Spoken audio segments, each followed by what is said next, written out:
Hey everybody, this is Ad the Red, and welcome back to Sunrider First Arrival. This is episode 31 of this series. This is already, with this episode, this is now my longest series I've done yet. And so far also the most successful in a way, if you think about it. Oh, wow. Bit of a milestone for my channel. Already surpassed Amnesia, which was up until now the longest series I'd done. Very, very cool. Anyway, I'm not gonna get sentimental here, this is stupid. Okay, moving on. So, we just got our newest member here, Kriska, blue hair, red eyes, from the Alliance, as our liaison for the fight against PACT. And it seems there's a bit of a dispute between her and Ikari, which makes sense. This should be fun. Anyway, moving on. Oi, I'm not gonna let you touch my phoenix. Miss Isidolde. Your rider is in violation of at least 14 different Alliance safety regulations. In its current condition, I cannot allow it to fly with the rest of the squad. What's going on here? Captain Shields, I was informing Miss Isidolde that her rider is a potential safety hazard to both herself and the crew. What's wrong with it? And the only thing that's wrong with it is that I cut through the damned red tape the Alliance puts around everything. Since the Solar Congress is in the Carium lobby's pockets, all Alliance riders need to have exhaust ports made with Carium. Even though pretty much the whole galaxy knows Heratium works just as well as and is lighter. Heratium? I don't know how you. Only I can really think of pronouncing that. The mercenary fails to point out that Heratium shatters into 1,000 razor-sharp fragments when it explodes, while Carium splinters into harmless strings. Captain, you cannot allow such a danger to exist on your own hangar bay. The safety of your pilots is at stake here, all for the ego of one mercenary. I've used Heratium all my life, and I never had problems with it. That's just all damn propaganda spread by the Carium lobby to make the galaxy buy an obviously good that should have been kicked off the market ages ago. If the Solar Congress actually let people decide what to buy instead of getting bullied by cartel interests, then everyone would know Heratium is stronger, lighter, and more efficient. Oh boy, your concerns have been noted, Lieutenant, but this is my ship and we don't follow Alliance protocols here. Sorry, Car, but you're not working solo anymore. I can't let you risk lives by modifying your rider. Well, I do agree that, well, not necessarily. Well, I do agree that we aren't an Alliance vessel and we don't necessarily follow Alliance protocols. There is a bit of practicality at stake here. Just because one person goes shouting around about cartels doesn't mean I should necessarily believe that it's true. Same time, would it kind of be bowing over to the new Alliance overlord or some bullshit? Don't know. That's slightly tricky.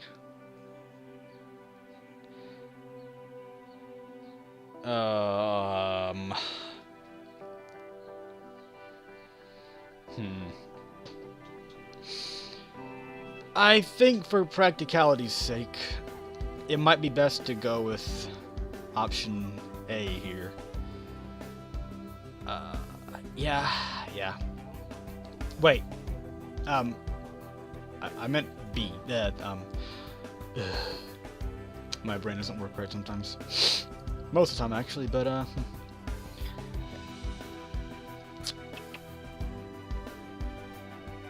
yeah, okay, yeah. Sorry, Ikari, but you're not working solo anymore. I can't let you risk lives by modifying your rider. You're actually buying into their propaganda too, Captain?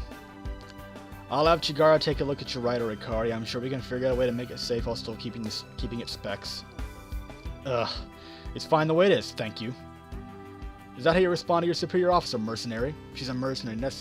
Technically speaking, she doesn't have a superior officer. She's here of her own accord. Damn you, sir. Whatever. Okay. Right. Who next?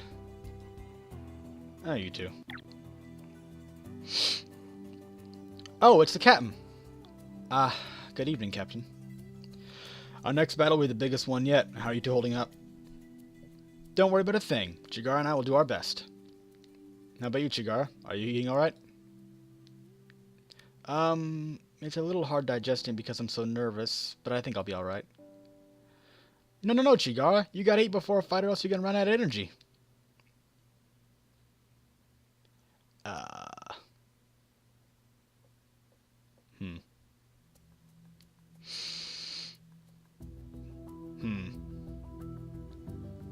I think I'm gonna go easy on Chigara. Not everyone's as much as you are, Saga. Wahahaha! Nom nom nom. I'm sorry, Captain. I haven't really been sleeping well lately ever since we left Ryuvia. It was frightening to finally meet the Venuchar in person. I can still hear his voice ringing in my head when I sleep. Bah, don't be scared, Chigara. We'll take him down together. Venucharis Arcadius. Who do you think he is underneath that mask?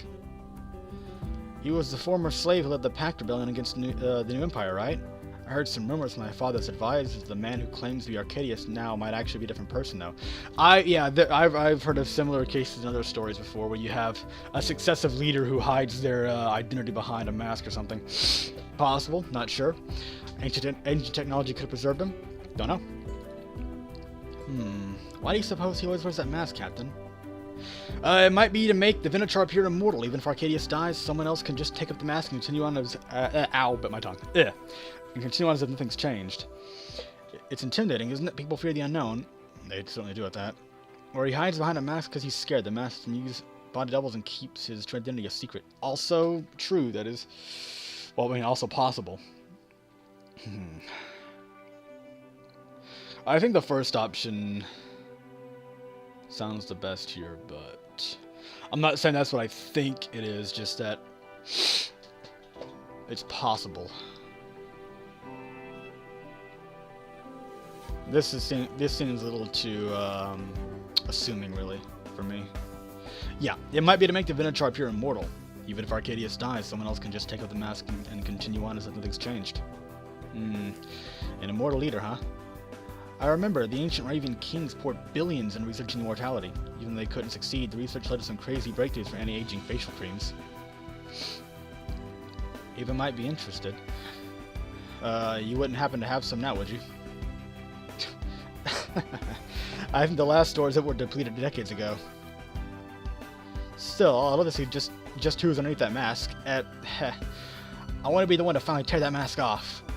One day, Saga. One day. Okay.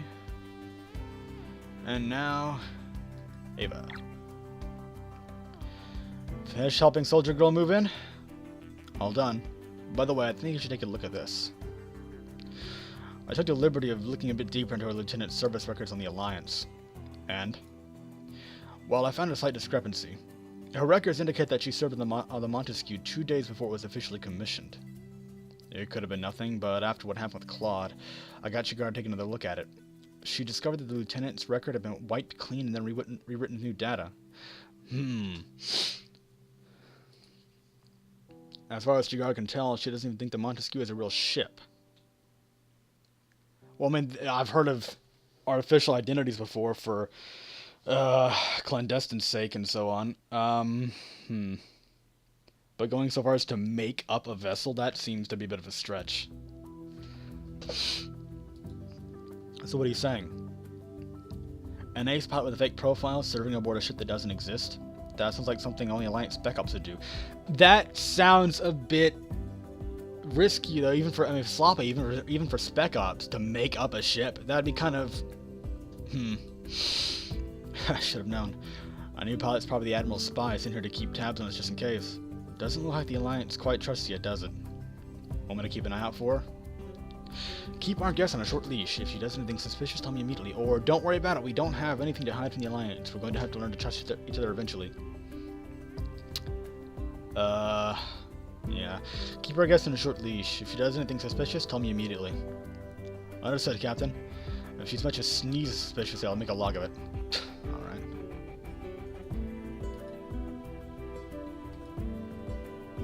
And Chigara's in the hangar bay. Okay. Oh, Captain. Calibrating the Liberty for the big day? I was just finishing up. You haven't been looking so well lately. Still not sleeping well?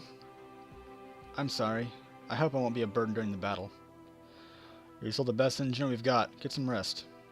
Venuchar's voice. I feel like it's ringing in my head. It calls out to me like a siren song. Hey, relax. You've been under a lot of stress lately. I'm sorry, Captain. I must just sound crazy. Please, forget what I just said. I've been thinking of what happened on Diode lately. You mean the data catastrophe? Yes. Do you want to talk about it? If it's not too much trouble. I was just finishing up the Liberty here. Come on, I have a tea set in my office. Oh, we're having cigar over tea. Almost makes me want to go brew a cup of it. Here, take your pick. All these brews are from Sarah. Thank you, Captain. Damn, she looks extremely nervous. Make yourself at home, Chigara. I never imagined Sarah Command would give me such a nice office. I guess the Sunrider's pretty cutting edge in more ways than one. Kind of like the Enterprise, if you think about it. I mean, if you look at the Enterprise from Next Generation, it doesn't look like a military command center. There's wood panels and carpeting everywhere. I heard from the reports that nobody made it out of the Diode catastrophe alive. I guess I forgot to count one survivor. There's a weird angles that make me get a headache. Yes. Diode was a strange world in a former binary star system where one of the suns had collapsed into a black hole. Holy shit. Really? You were in a star system with a black hole in it. That's like tempting fate. That's like walking into Hades and waving at Cerberus when you're covered in stakes or something. I don't know. That's... Obviously of no interest to anyone but scientists. My father was the lead scientist in the Paradox Project. I was actually born on the science station on Diode. The Paradox Project? We were seeking the holy grail of scientific knowledge, technology, the power to control time. Oh, Gallifrey will hear of this. Imagine a device which lets you return to the past and redo your life, or which allowed you to restore yourself after you were killed. Edge of Tomorrow. Or which even allowed you to remove your enemies before they were even born. Not even the ancient Ryuvians discovered that power, or else they'd still be alive today. Oh, that is... Technology like that. That's one of those playing God situations. On the one hand, sure, it can be used to create phenomenal good in the universe, but just because you have a hold of that doesn't mean somebody else can't get a hold of it themselves. Even with that kind of power, you're still not an omniscient deity. You can't see everything that's going on around you. You can't predict every possible... No, I can't think of the word. It's right on the tip of my tongue, too. Every possible... God damn it, I hate when this happens. Right when I need the word, it just vanishes into thin air.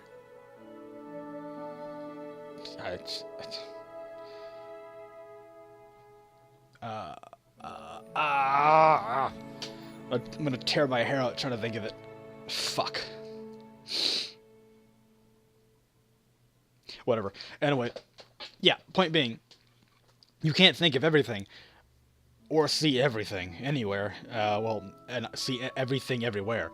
So, someone would, it's not a thing of might, it's eventually someone would come up with that technology on their own, either somewhere else in the universe, or somebody else would manage to get a hold of a copy of it right in your area of it, so that technology would eventually fall into the wrong hands. Just a matter of when, so. Of course, that also precedes the argument, would, that also makes necessarily the argument, you know, would it then be a good thing to have the technology yourself?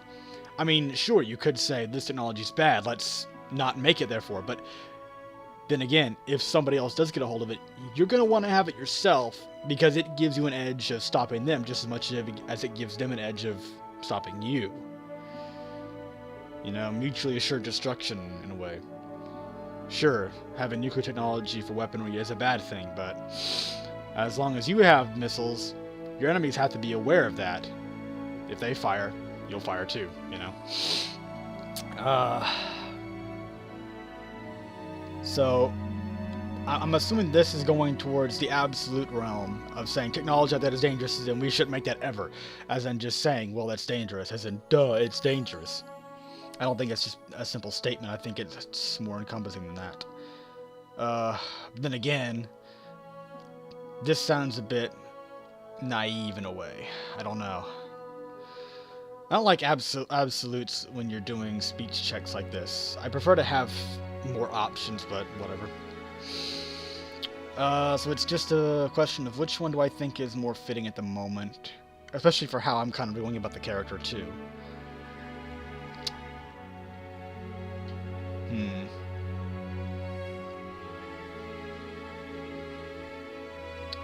I think I'll go for technology that would sure help us now. Okay. Technology always did make our lives easier. True. Too bad it can't save us all the time. So what happened to the Paradox Project? Something went wrong with the project. We accidentally opened a black hole in orbit around the planet, destroying our research station, and most have died in the process. Luckily, I managed to get away on an escape pod, but the rest of the team weren't so lucky. Shouldn't that be what? Well, both my parents died in the accident. As far as I know, I was the only survivor. Do you know what exactly went wrong? There's no explanation why a black hole should have formed. We had so many safeguards. Something like that was simply theoretically possible. Kind of like it was theoretically possible that by activating the Large Hadron Collider, it could have opened a miniature black hole inside of Earth and destroyed our planet, but that didn't happen. Yet. I've rerun computerized tests of what we did thousands of times. Every time, everything worked exactly as it was supposed to. I don't have a scientific explanation as to why something so horrible happened. But there's only one possible explanation left. What happened on Dyad was the work of sabotage. Someone on our team must have betrayed us. Betrayal? What would someone stand to gain by killing a team of scientists?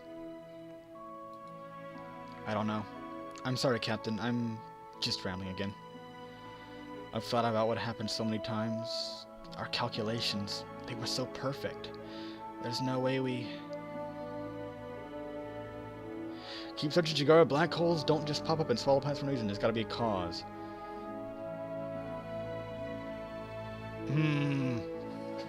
Would it be psychologically healthy to continue hunting for that? And would there be an answer at all? Or would it be... You know, it's closure if she could find the answer to it.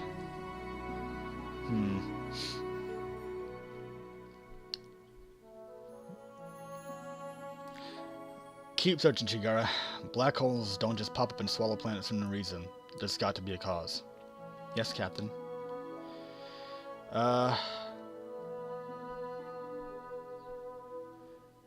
I'm assuming if I hit this option, it'll bring me back to hit this. Because I want to click this, but at the same time well, in a way, didn't it just get answered? They don't know. Well, then again, I'm sure she knows how the technology could have caused it.